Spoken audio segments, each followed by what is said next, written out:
And I had one of our last guests was Rajiv Ram, who he used to be the number one doubles tennis player in the world. Him and his partner. I think now he's 4 or 5, so still amongst the best. He's nearing 40 years old. We see it across almost every sport. You look at Tom Brady, LeBron James, Rajiv, who we just had on. It seems like athletes are playing longer and longer, and they're playing at their peak. It's not just like Brady wasn't a bum his last couple of seasons. He was still Tom Brady. LeBron James in year Yeah. 20 is not a bum. He's still one of the best players in the NBA.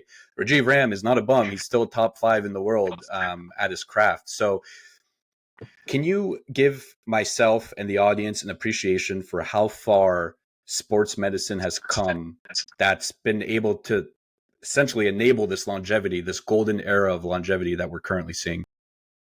Yeah, I mean, if you think about it, 20, 30, 40, 50 years ago, most NFL players didn't last a whole long. The game was completely different.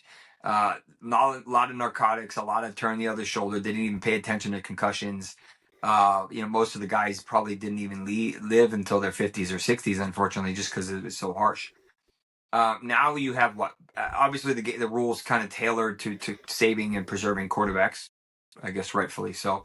But Brady, you have Rogers, Cousins is up in his 30s, Stafford's in his relatively late 30s. All of these guys, kickers, they're kind of the exception as well. But most of these guys, they're not genetic freaks. Like Tom Brady, who's behind me because I grew up there and watched him pretty much my whole life, is not a genetic freak. I mean, look at his just.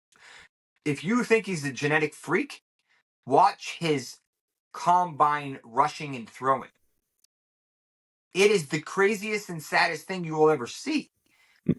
He's brilliant and knows how to dictate a defense like no one else, except for maybe Peyton. But that's what made him brilliant. It wasn't his genetics, but it was also he knew how to prevent injury. He knew the importance of pliability and flexibility and nutrition and sleep and certain supplements and certain modalities that help keep him in optimal shape. LeBron and I are the same age. He's still beating up kids that are 15, 18 years younger on the court anyway.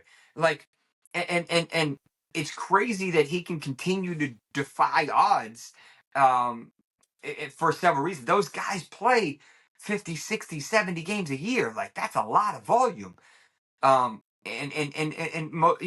been quoted that LeBron's probably spends I bet you it's closer to 2 mil a year on his health, and whatever the price is, it's worth it because it's probably 10%, 5%, and it allows him to continue to dominate at a very, very high level. We have access to amazing things.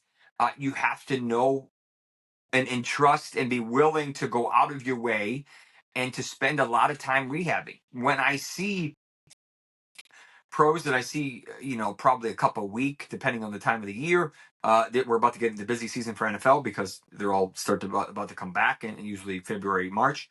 And what I noticed is that most of the ones I see are 27, 28. They're not 22, 23 because the 20 and I meet the 22, 23-year-olds, but they all think they're invincible because they've gotten by on talent. Their accumulation of injuries usually hasn't started yet. It can, and some of them do. And most of them aren't super in tune with their body. I met CeeDee Lamb, I think it was last year, and he blew my mind. He's like 22, and I was talking to him about just how well he knew his body, and it was insane. He's like, well, this hip is tight, so I can't run this route on this degree because I'm going to cut it short and I can't get to the right angle. I'm like, this is insane. Like, someone at 22 doesn't usually know this. So it was impressive to see someone that young understand his body that way. Usually the 27, 28, at least NFL, they're starting to decline and trying to catch another contract before they retire. And so they're trying to do whatever they can. Whereas the young guys are just like, I just got here. I don't, I'm fine. But if they take the mindset of being proactive, trying to prevent injuries, trying to increase flexibility, trying to increase healing, all in a safe path. There's a lot of doping and a lot of stuff that you can do that is risky and not worth it. And we saw that with Tristan Thompson the other day from the NBA. Like the that's the problem. There's so many things. You just have to be willing to invest in your body and find the right places.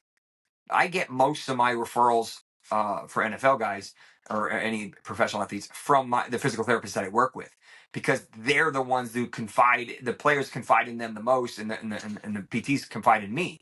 So rarely does that player trust you directly. It's rare. It's usually a referral from a player or a referral from a PT or a different doctor or someone that they trust, and they said, "Oh yeah, I know this physician or he's good." Um, but rarely do they just knock on your door and say, "Hey, I want you to help me." Maybe it happens, but usually they kind of vet you a little bit more.